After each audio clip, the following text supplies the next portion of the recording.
আসসালামু আলাইকুম। Welcome to recipes by আরাবিস মম। আজকে আপনাদের সাথে দুইভাবে টমেটো ফ্রোজেন করার পদ্ধতি শেয়ার করব। ফ্রোজেন করার জন্য ভালো আর পাকা টমেটোটা নিতে হবে। আর আমি টমেটো নিয়ে ভালো করে ধুয়ে পানিটা শুকিয়ে নিয়েছি। প্রথমেই একটু বড় টুকরো করে ফ্রোজেন করব। এর জন্য আমি টমেটোটা কেটে নিচ্ছি, আর আপনারা চাইলে আপনাদের পছন্দ মতো শেপ দিয়ে কেটে নিতে পারেন। একটা বড় প্লেটে আমি ফ্রিজে রেখেছি 1 ঘন্টার মতো। টমেটোটা শক্ত হয়ে আসার পরে আমি ফ্রিজ থেকে বের করে নিয়েছি। আর দেখুন, খুব সহজেই প্লেট থেকে উঠে যাচ্ছে। আমি এইভাবে বক্সে করে ফ্রিজে রেখে দিব। আপনারা চাইলে পলি ব্যাগেও রাখতে পারেন। এখন সেকেন্ড পদ্ধতিটা দেখাচ্ছি আপনাদেরকে। এর জন্য আমি টমেটোগুলো ছোট ছোট করে কেটে নিব।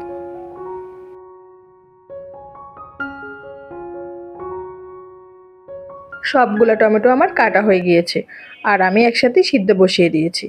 এখানে আমি কোনো পানি লবণ ইউজ করিনি, এইভাবেই সিদ্ধ দিয়ে দিয়েছি। আর পুরো পানিটা শুকিয়ে নেব। টমেটোটা ঠান্ডা হওয়ার পরে আমি একটা স্টিলের প্লেটের মধ্যে ছড়িয়ে নিচ্ছি চামচের সাহায্যে। আর এই পদ্ধতিতে অনেক টমেটো একসাথে ফ্রোজেন করা যায়। এখানে আমার 6 কেজির মতো টমেটো ছিল। দেখুন, আমি আরেকটা বড় প্লেটে নিয়েছি। এইভাবে আমি ডিপ ফ্রিজে রেখে দিব। টমেটোটা শক্ত হয়ে যাওয়ার পরে আমি ফ্রিজ থেকে বের করে নিয়েছি। আর এইভাবে 5 মিনিটের মতো রেখেছি। এখন একটা ছুরির সাহায্যে কেটে নিব।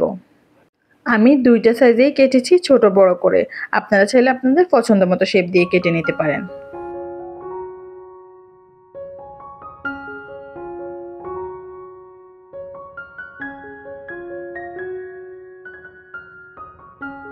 দেখুন, টমেটোটা খুব সহজেই প্লেট থেকে উঠে যাচ্ছে।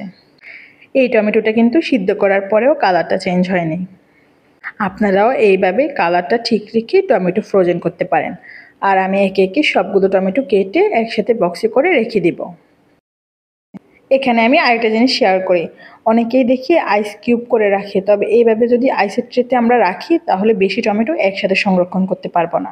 আর আমি যে পদ্ধতি দেখিয়েছি, আপনারা অনেক টমেটো একসাথে ফ্রোজেন করতে পারবেন।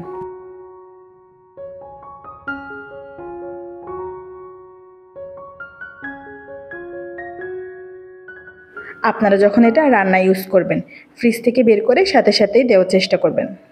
রান্না ইউজ করার অনেকক্ষণ আগে বের করে রাখবেন না, তাহলে এটা পানি ছেড়ে দিবে। আজকের মতো এখানেই বিদায় নিচ্ছি। ভালো থাকবেন সবাই। আসসালামু আলাইকুম। আল্লাহ হাফেজ।